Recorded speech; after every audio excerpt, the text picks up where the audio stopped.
melanjutkan materi wawasan Nusantara.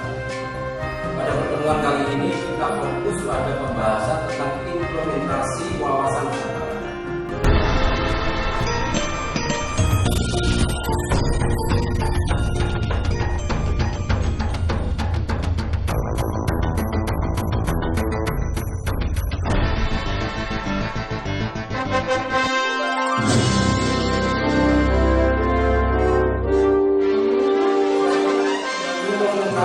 Wawasan Nusantara. Implementasi atau penerapan wawasan Nusantara tercermin pada pola pikir, pola sikap, dan pola tindak yang senantiasa mendahulukan kepentingan bangsa dan negara daripada kepentingan pribadi atau kepentingan kelompok. Dengan kata lain, wawasan Nusantara menjadi pola yang mendasari cara berpikir, cara bersikap, dan cara bertindak dalam rangka menghadapi berbagai masalah yang menyangkut kehidupan bermasyarakat, berbangsa, dan bernegara. Implementasi wawasan Nusantara senantiasa berorientasi pada kepentingan rakyat dan wilayah tanah air secara utuh dan menyeluruh. Kita bahas yang pertama, wawasan Nusantara sebagai pancaran falsafah Pancasila. Falsafah Pancasila diyakini sebagai pandangan hidup bangsa Indonesia yang sesuai dengan aspirasinya. Keyakinan ini dibuktikan dalam sejarah perjuangan bangsa Indonesia sejak awal proses pembentukan Negara Kesatuan Republik Indonesia sampai sekarang. Konsep wawasan Nusantara berpangkal pada dasar ketuhanan yang Maha Esa. Kemudian melahirkan hakikat misi manusia Indonesia yang terjabar pada sila-sila berikutnya. Wawasan Nusantara sebagai aktualisasi falsafah Pancasila menjadi landasan dan pedoman bagi pengelolaan kelangsungan hidup bangsa dan negara Indonesia. Dengan demikian, wawasan Nusantara menjadi pedoman bagi upaya mewujudkan kesatuan aspek kehidupan nasional untuk menjamin kesatuan, persatuan, dan keutuhan negara, bangsa, serta upaya untuk mewujudkan ketertiban dan perdamaian dunia. Kemudian kita lanjutkan implementasi wawasan Nusantara yang kedua. Wawasan Nusantara sebagai landasan konsepsi ketahanan nasional. Wajah wawasan Nusantara dalam pengembangannya dipandang sebagai konsepsi politik ketatanegaraan dalam upaya mewujudkan tujuan nasional.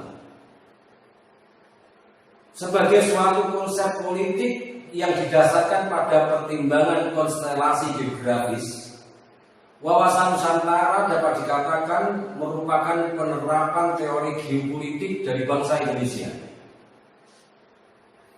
Dengan demikian, wawasan Nusantara selanjutnya menjadi landasan penentu kebijaksanaan politik negara.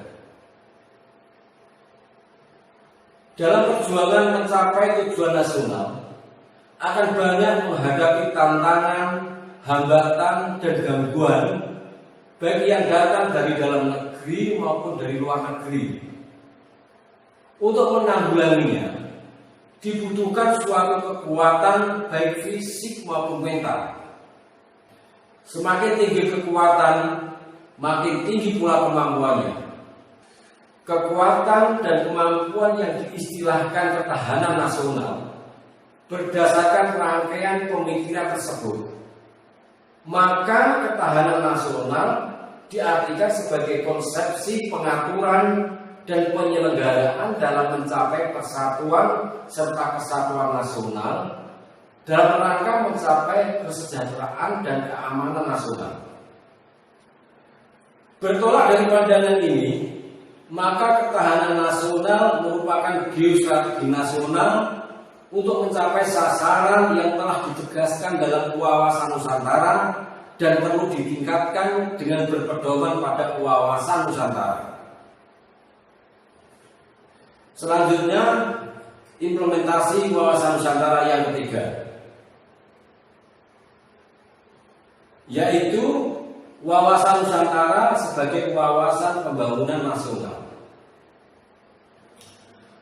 Wawasan dalam penyelenggaraan pembangunan nasional yang bersumber pada Pancasila dan Undang-Undang Dasar 1945 adalah cara pandang dan sikap bangsa Indonesia mengenai diri serta lingkungannya yang mengutamakan persatuan dan kesatuan bangsa dengan mengutamakan kesatuan wilayah dalam penyelenggaraan kehidupan bermasyarakat, berbangsa dan bernegara, yang mencakup antara lain: yang pertama, perwujudan Kepulauan Nusantara sebagai satu kesatuan politik.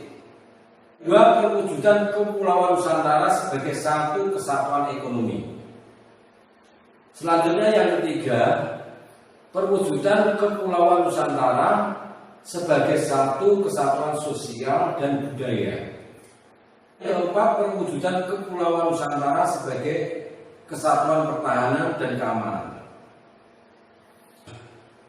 Selanjutnya yang keempat, wawasan Nusantara sebagai wawasan pertahanan dan keamanan negara. Wawasan Nusantara merupakan pandangan geopolitik bangsa Indonesia dalam mengartikan tanah air Indonesia sebagai satu kesatuan yang meliputi seluruh wilayah dan segenap kekuatan negara. Implementasi nyata dari wawasan Nusantara yang menjadi kepentingan pertahanan keamanan negara harus ditegakkan. Realisasi penghayatan dan pengisian wawasan Nusantara di satu pihak menjamin keutuhan wilayah nasional dan menjamin sumber-sumber kekayaan alam beserta penyelarasannya.